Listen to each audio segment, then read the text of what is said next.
सफेद बालक जमीन पर गिरा, उसका शरीर राख से ढक गया। हे माँ काली, अब आप ही मेरी मदद करो, नहीं तो यह महाडायन पूरी धरती को अंधकार से भर देगी और फिर कोई भी प्रकाश को नहीं मानेगा। हे माँ काली, कृपा करो, हमारी रक्षा करो। तभी धरती में कंपन हुआ और मंदिर की मूर्ति से एक अग्नि ज्वाला निकली। उसी अग्नि से मां काली प्रकट हुई।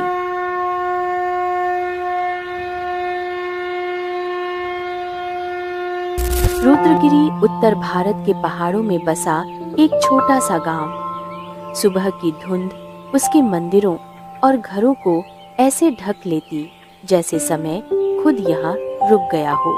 कहते हैं यह वो भूमि है जहाँ कभी देवी रुद्रिका ने एक सांप को बांध दिया था, लेकिन सांप कभी मरते नहीं, वे बस सो जाते हैं।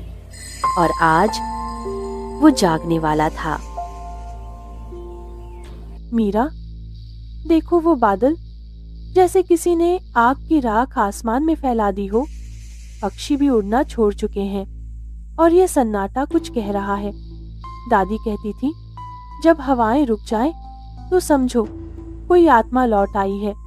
तुम और तुम्हारी कहानियाँ, हर बार कोई भूत, कोई श्राप, कोई डायन। कभी कभी मुझे लगता है तुम डर से दोस्ती कर चुके हो। चलो स्कूल चलें, आज हमें मंदिर के पास से होकर जाना है।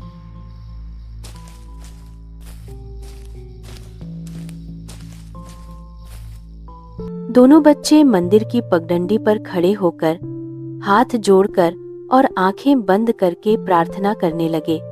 उनकी मासूम प्रार्थनाओं के बीच वातावरण में एक रहस्यमयी शांति फैल गई, मानो प्रकृति भी थमकर उनकी बात सुन रही हो।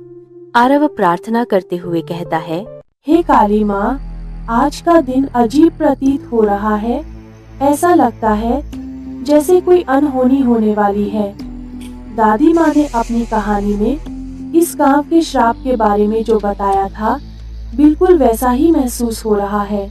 कहीं वो डायन जाग न जाए और रुद्रगिरी फिर से अंधकार में न डूब जाए।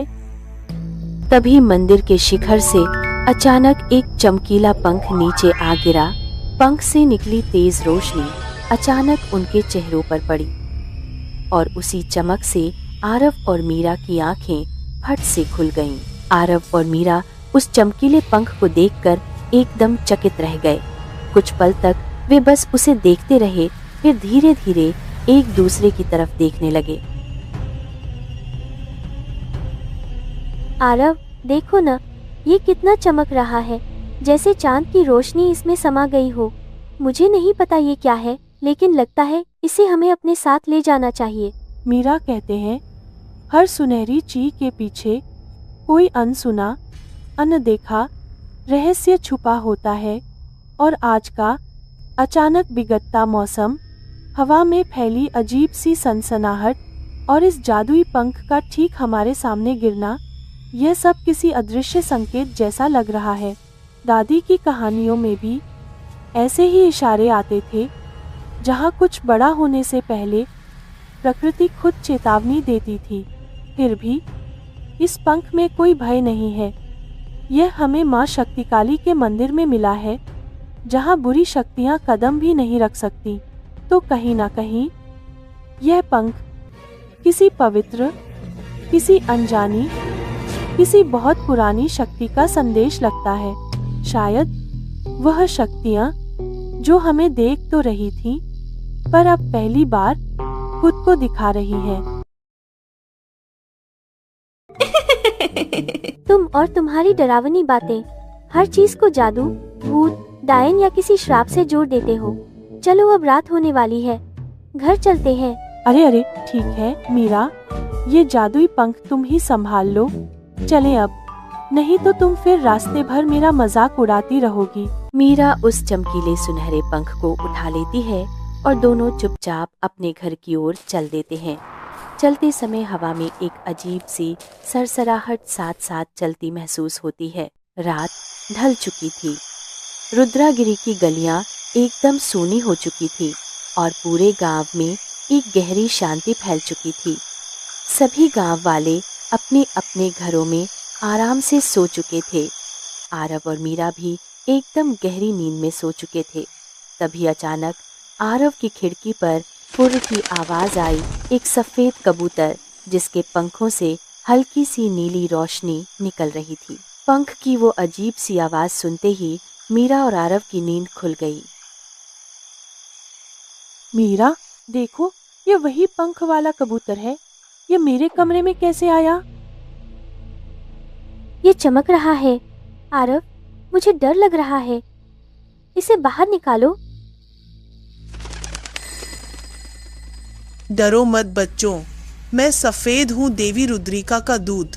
सदियों पहले इस गांव को जो श्राप दिया गया था वो फिर से जीवित हो गया है और आज वो डायन जाग चुकी है और केवल आखिरी मंत्र ही उसे रोक सकता है। कौन सा श्राप और कौन सी डायन? जिसे तुमने रुद्र झील कहा है, वहाँ कैद है यक्षिणी काली, जिसने मरते वक्त एक आखिरी वचन लिया था, जब कोई निर्दोष अपने हाथों से कबूतर का रक्त बहाएगा तब मैं लौटूंगी। और आज किसी ने एक सफेद कबूतर को मारा है। मतलब वो लौट आई? हाँ, और उसका लक्ष्य है आखिरी मंत्र। अगर उसने उसे पूरा कर लिया तो यह धरती राख बन जाएगी। पर अभी भी समय है। तुम दोनों सुबह मेरे साथ देवी की गुफा चलना होगा, वहीं इसका अंत छिपा है। हम अपनी पूरी कोशिश करेंगे धरती को बचाने की।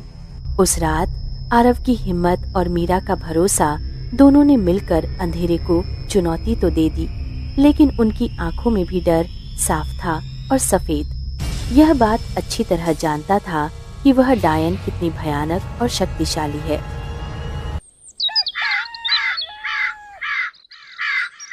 अगली सुबह तीनों आरव, मीरा और सफेद कबूतर जंगल की ओर निकल पड़े। पेड़ों की जड़ें जैसे सांपों की तरह जमीन को पकड़ रही थी। हर कदम के साथ हवा ठंडी और भारी होती जा रही थी। आरव, अगर सच में कोई डायन है तो क्या हम सच में उसे हरा सकते हैं? हम तो बस बच्चे हैं। शायद हम बच्चे हैं, पर दिल में डर से ज्यादा विश्वास है। और जब तक विश्वास जिंदा है, कोई भी अंधकार स्थायी नहीं होता। सही कहा आरव, यही तो प्रथम मंत्र है भय पर विश्वास की विजय। तेज बहती हवा चारों तरफ गूंज रही थी।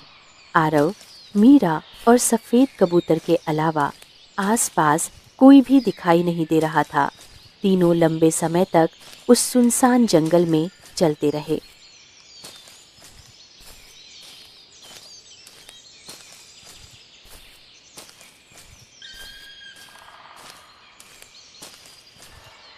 काफी दूर जाने के बाद आखिरकार वे देवी की गुफा के प्राचीन द्वार तक पहुंच गए। गुफा के द्वार पर पहुंचकर कबूतर ने अपने पंखों से एक रोशनी फैलाई। एक प्राचीन शब्द दीवार पर चमक उठा। सत्य से ही अग्नि जलती है और झूठ से राख बनती है। उधर रुद्र झील के पार एक अंधकारमय कोना था। वहीं जगी काली यक्षिणी, उसकी आंखों से धुआं निकल रहा था और उसकी हंसी ने हवा को काट दिया। तो दूत लौट आया है। वो सफेद पंख फिर उड़ने लगे। कितनी बार जलाया था मैंने उसे, फिर भी वो राख से लौट आया। पर इस बार नहीं, इस बार मैं आखिरी मंत्र पूरा करूंगी और तब सफेद खुद भस्म बन जाएगा।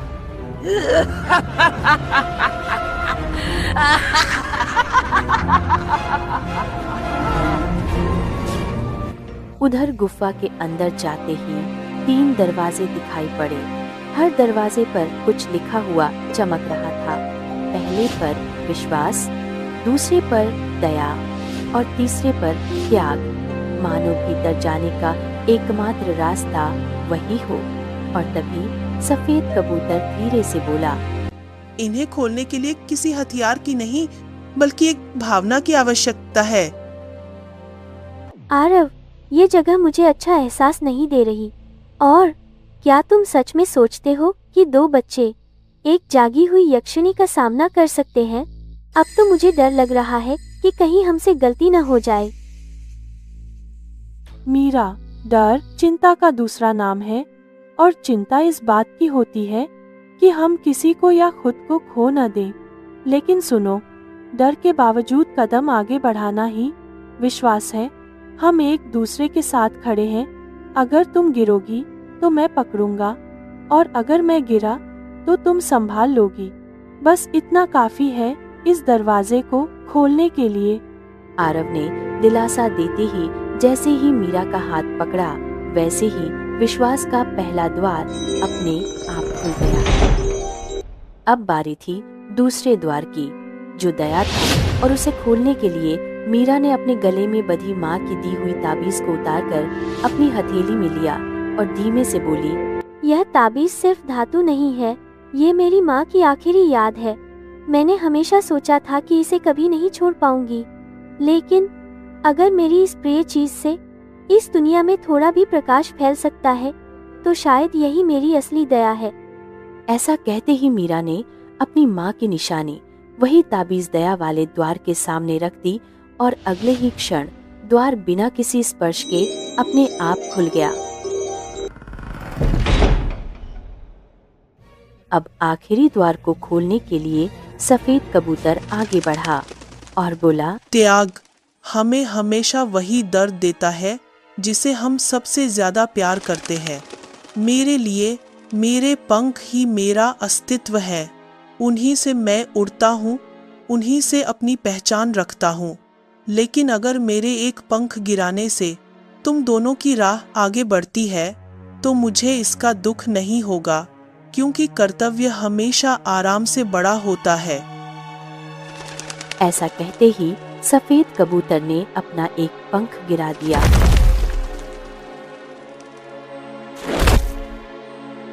और पंख जमीन पर छूते ही त्याग का अंतिम द्वार भी अपने आप धीरे धीरे खुल गया। कबूतर के शरीर से खून टपक रहा था। यह देखते ही मीरा घबरा गई। उसने तुरंत सफेद कबूतर को उठा लिया और कांपती हुई आवाज में बोली, तुमने आज अपने पंख का त्याग किया है इस गांव को बचाने के लिए। ये त्याग यह पूरा गांव कभी नहीं भूल पाएगा।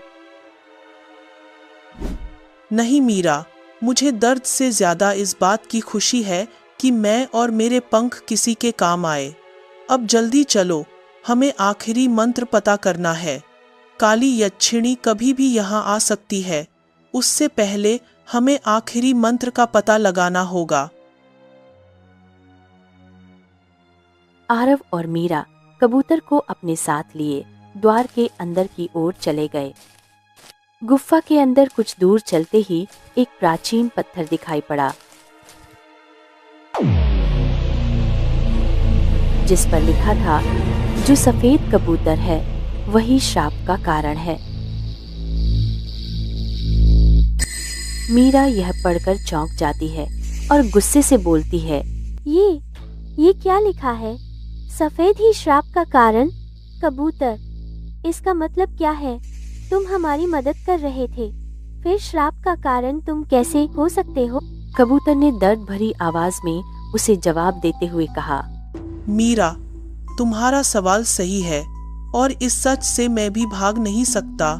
बहुत साल पहले मैं काली का रक्षक था।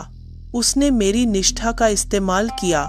जब देवी रुद्रिका ने उसे कैद किया तो उसने बदले में मुझे श्राप दिया, जब भी कोई निर्दोष कबूतर मारा जाएगा तू राख से वापस आएगा मुझे रोकने के लिए।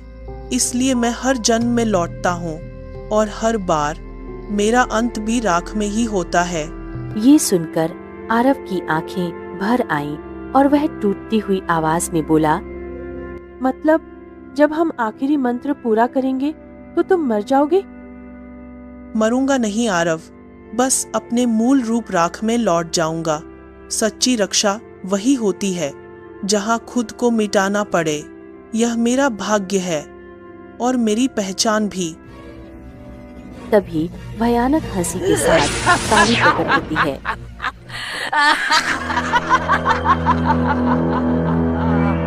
तो मेरा दूत फिर जाग उठा। कितनी बार तुझे जलाया, कितनी बार तुझे राख बनाया, और तू फिर लौट आता है। पर आज मैं इस चक्र को खत्म कर दूंगी।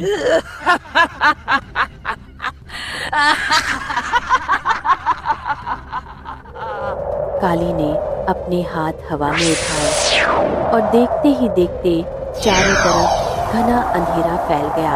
तभी कबूतर मीरा की गोद से उतरकर आगे आया और बोला, तुम कभी नहीं समझोगी काली, तुम अंधकार से जन्मी हो और प्रकाश से जलती हो। आज इस चक्र का अंत होगा, तुम्हारा मेरा नहीं। कबूतर ने अपने शरीर से आग की एक लपट निकाली। वो लपट आरव और मीरा के चारों ओर घूमी और एक मंत्र बोला गया। सत्य से भस्म, भस्म से जन्म, करुणा से जग और विश्वास से पुनर्जन्म। मंत्र पूरा बोलते ही काली दर्द से चीख उठी।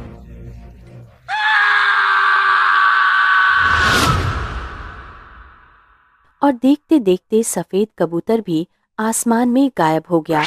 बस अपना वही चमकीला पंख वहीं छोड़ गया। धीरे धीरे अंधकार मिट जाता है और हर तरफ प्रकाश फैल जाता है। मीरा कबूतर का गिरा हुआ पंख उठा लेती है। उसकी आंखों में आंसू भर आए थे। आरव, क्या सफेद सच में चला गया? नहीं मीरा, वो गया नहीं। जहाँ प्रकाश होगा वहाँ सफेद होगा। ये पंख याद दिलाता रहेगा कि राख भी रोशनी बन सकती है।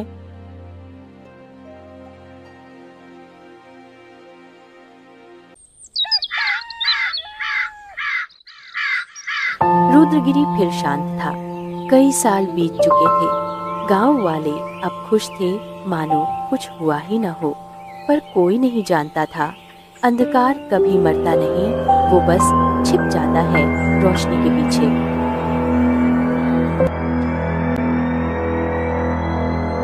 एक रात मंदिर के द्वार पर हवा ने हल्की सी सरसराहट की।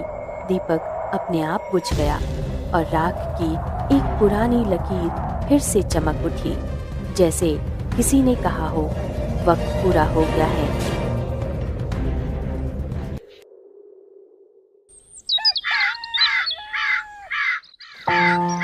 अगले दिन गांव के किनारे एक अजनबी लड़का मिला, लगभग 12 साल का, गेरुआ कपड़ों में, और उसकी हथेली पर सफेद राख का निशान था। कौन हो तुम बच्चे? कहाँ से आए हो? मुझे नहीं पता मैं कौन हूँ। बस इतना याद है किसी ने कहा था, जब रोशनी खो जाए मुझे पुकारना। उधर मंदिर से गुजरते हुए मीरा और आरव की नजर भीड़ से घिरे हुए एक लड़के पर पड़ी। तभी आरव ने धीरे से मीरा से कहा, मीरा, यह बच्चा, इसकी आंखों में वही चमक है जैसी कभी सफेद की थी। मीरा आंखों में आंसू लिए हुए बोली, आरव, तो क्या यह उसका पुनर्जन्म है? लड़के ने दोनों की ओर देखा, मुस्कुराया और हवा में राख की एक लहर उठी। उस राख से निकला एक धुंधला आकार, सफेद कबूतर का।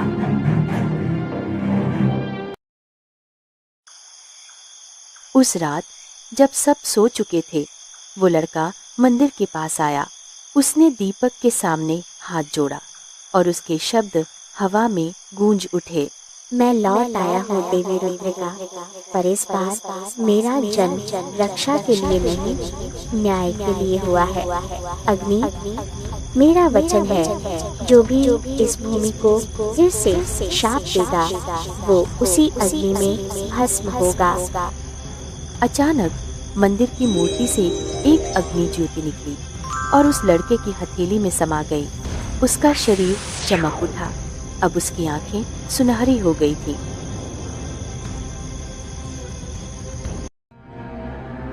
कुछ दूर पहाड़ी के दूसरी ओर रुद्र झील फिर से हलचल करने लगी थी।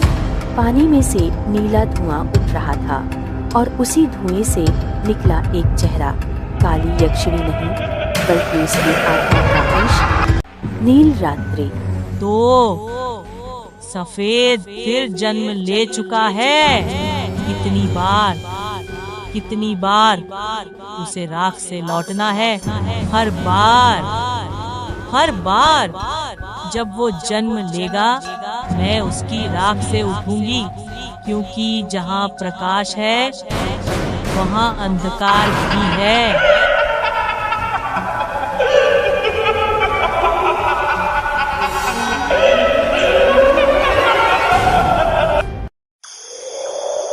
रात का आसमान गहरा नीला हो चुका था। मीरा और आरव अपने घर के बाहर खड़े होकर आसमान की ओर देख रहे थे।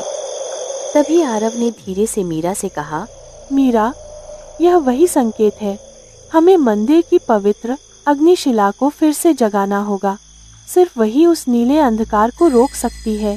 मीरा डरते हुए बोली, लेकिन आरव, वह शिला तो सालों पहले नष्ट हो चुकी थी, तो फिर हम अग्निशिला को जलाएंगे कैसे? नहीं, वह नष्ट नहीं हुई। मैं उसी का अंश हूँ,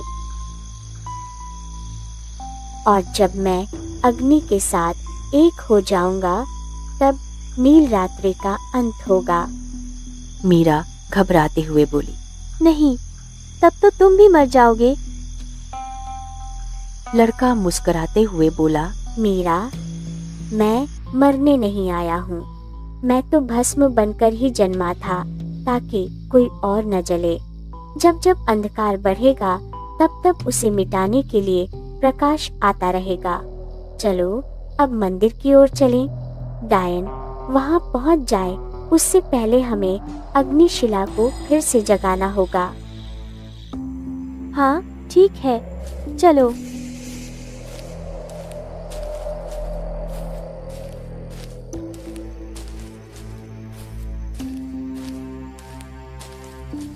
बच्चे के साथ आरव और मीरा मंदिर के पास पहुंच जाते हैं। रात का तीसरा पहर था। आसमान नीला नहीं, अब काला हो चुका था। बिजलियां लाल चमक रही थीं और रुद्रगिरी के हर वृक्ष से राख झरने लगी थी। मंदिर पहुंचते ही एक भयानक हंसी गूंज उठी।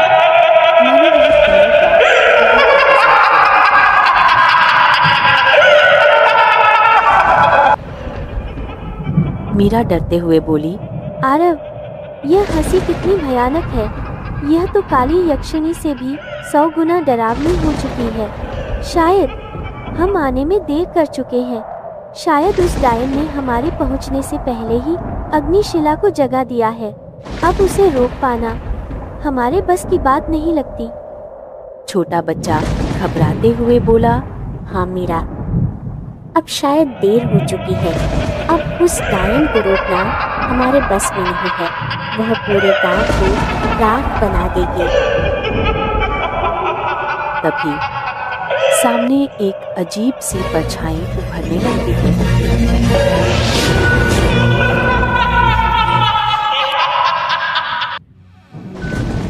मैं वह अंधकार हूँ जो रोशनी से जन्म लेता है।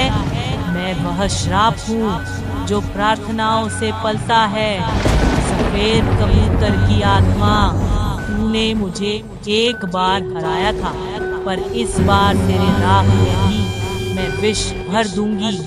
आरव, मीरा, तुम्हारा विश्वास तुम्हें नहीं बचाएगा। देखो चारों ओर धरती कांप रही है। अग्नि मुझसे डर रही है। मैं स्वयं काल की बहन, मेरा नाम नहीं, मेरा आभूषण है। छोटा लड़का कांपते हुए आंखें बंद कर बोला, माँ रुद्रिका, मुझे शक्ति दो। मैं वचन देता हूँ। तू वचन देगा? तू जो राख का टुकड़ा है, मैं तेरी आत्मा को भी राख बना दूंगी। देख, तेरे भीतर की अग्नि अब मेरी है। यह धरती अब मेरी है। माँ काली की कृपा वह भी अब मुझ में समा चुकी है। डायन ने एक अभिमंत्रित चक्र प्रकट किया। लो, संभालो मेरा यह वार, छोटे बच्चे।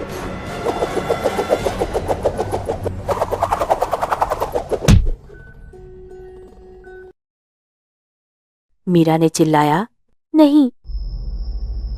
सफेद बालक जमीन पर गिरा, उसका शरीर राख से ढक गया। हे माँ काली, अब आप ही मेरी मदद करो, नहीं तो यह महाडायन पूरी धरती को अंधकार से भर देगी और फिर कोई भी प्रकाश को नहीं मानेगा। हे माँ काली, कृपा करो, हमारी रक्षा करो।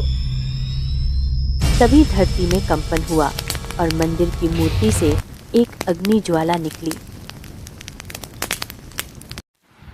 उसी अग्नि से माँ काली प्रकट हुई।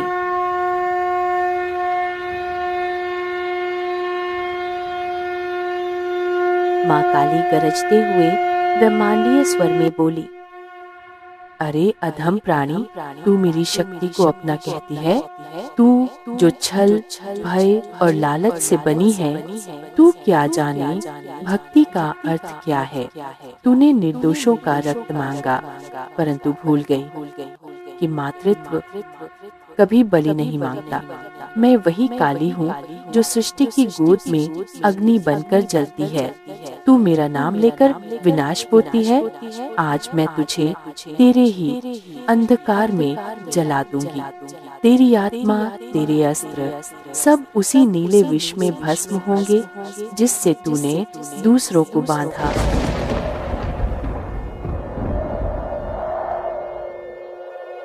नील रात्रि चीखते हुए भय से कांपती हुई बोली, नहीं, मैं तेरी संतान हूँ, मैं तेरे अंश से निकली हूँ। तू मुझे कैसे मिटा सकती है? हाँ, तू मेरे अंश से निकली थी, पर जब अंश अपने मूल से विमुख हो जाए तब वह छाया बन जाता है। तू अब मेरी संतान नहीं, तू उस अंधकार की परछाई है जिसे मैंने कभी नकार दिया था। देख, यह वही अग्नि है जो सृष्टि को जन्म देती है और विनाश को भी। आज यही अग्नि तुझसे मुक्त करेगी। काली माता ने अपने हथेली से आग की लपट निकाली। उस अग्नि की लपट ने नील रात्रि को राख बना दिया। धीरे धीरे माँ काली ने अपना विशाल रूप छोटा किया, फिर छोटे बच्चे के ऊपर जमी हुई भस्म राख को हटाया और नम्र स्वर में बोली, उठो बालक, तू राख से नहीं मेरे संकल्प से जन्मा है। तेरी भक्ति ने मुझे पुकारा और तेरी मासूमियत ने मुझे प्रकट किया। नील रात्रि भस्म हो गई, पर याद रख, अंधकार कभी पूरी तरह नहीं मिटता। वह बस वहीं लौटता है जहाँ लोग अपने भीतर प्रकाश भूल जाते हैं। इसीलिए जब भी कोई भय से कांपे, जब भी कोई निर्दोष अन्याय देखे, तू उस अग्नि को जगाना, क्योंकि तू अब केवल बालक नहीं, तू मेरे अग्नि का रक्षक है। काली माता ने बालक के सिर पर अपना हाथ रखा। उनका स्पर्श पाते ही उसका शरीर हल्की सी चमक से भर उठा। बालक ने धीरे से कहा, जय माँ काली। इसके बाद माँ काली अग्नि स्वरूप में पुनः मूर्ति में समा गई। रात फिर से शांत हो गई। मंदिर में फैला अंधकार मिट चुका था और मंदिर की दीवारों पर अब एक प्राचीन श्लोक चमक रहा था, अग्नि से जो जन्म ले, अंधकार उसे छू नहीं सकता।